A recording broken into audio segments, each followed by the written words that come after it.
Em nome do Pai, do Filho e do Espírito Santo. Amém. Amados irmãos e irmãs, é com muita alegria que nós estamos aqui para juntos estudar e meditar o Evangelho que a Igreja nos apresenta para esta quarta-feira, da 20ª semana do Tempo Comum. E o Evangelho de hoje se encontra lá em Mateus 20, de 1 a 16, que diz assim: Naquele tempo disse Jesus aos seus discípulos esta parábola: O reino dos céus é como a história do patrão que saiu de madrugada para contratar trabalhadores para a sua vinha. Combinou com os trabalhadores uma moeda de prata por dia e os mandou para a vinha. Às 9 horas da manhã, o patrão saiu de novo, viu outros que estavam na praça, desocupados, e lhes disse: Ide também vós para a minha vinha. Eu vos pagarei o que for justo. E eles foram. O patrão saiu de novo ao meio-dia e às 3 horas da tarde fez a mesma coisa. Saindo outra vez pelas 5 horas da tarde, encontrou outros que estavam na praça e lhes disse: Por que estáis aí o dia inteiro desocupados? Eles responderam: Porque ninguém nos contratou. O patrão lhes disse: Ide vós também para a minha vinha. Quando chegou a tarde, o patrão disse ao administrador: Chama os trabalhadores e paga-lhes uma diária a todos, começando pelos últimos até os primeiros. Vieram os que tinham sido contratados às 5 da tarde e cada um recebeu uma moeda de prata. Em seguida vieram os que foram contratados primeiro e pensavam que iam receber mais. Porém, cada um deles também recebeu uma moeda de prata. Ao receberem o pagamento, começaram a resmungar contra o patrão. Estes últimos trabalharam 1 hora só. E tu os igualaste a nós, que suportamos o cansaço e o calor o dia inteiro. Então o patrão disse a um deles: Amigo, eu não fui injusto contigo. Não combinamos uma moeda de prata? Toma o que é teu e volta para casa. Eu quero dar a este que foi contratado por último o mesmo que dei a ti. Por acaso não tenho o direito de fazer o que quero com aquilo que me pertence? Ou estás com inveja porque estou sendo bom? Assim, os últimos serão os primeiros e os primeiros serão os últimos.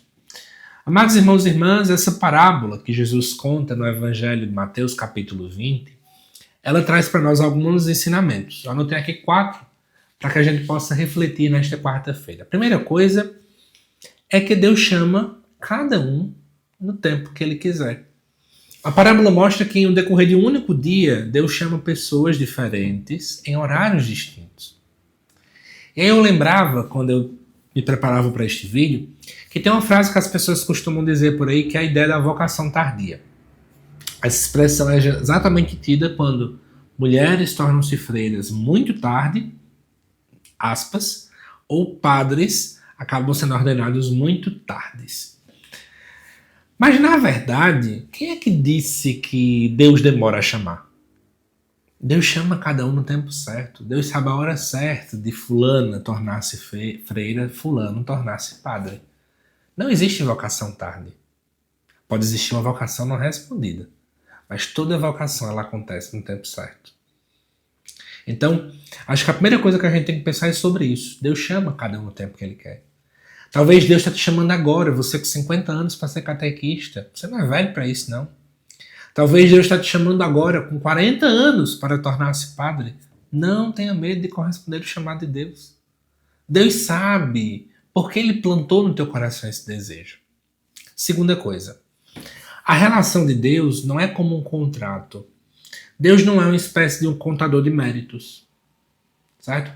Geralmente num contrato, amados irmãos e irmãs, de modo mais formal, muitas vezes a gente fica naquela história: quem muito faz, muito recebe. Quem pouco faz, pouco recebe.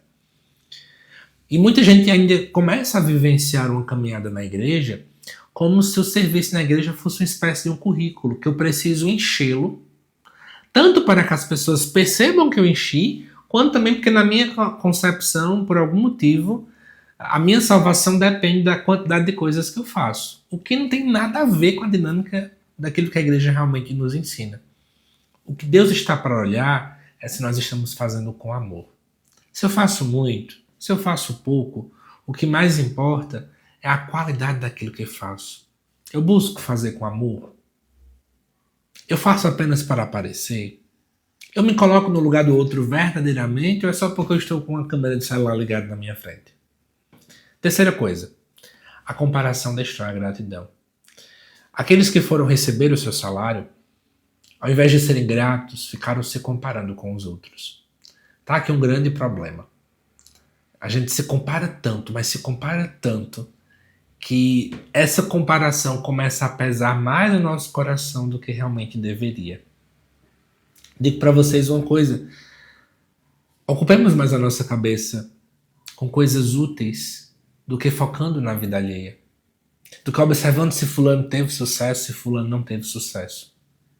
A comparação, gente, é como um tipo de animal que vem consumindo a gente por dentro.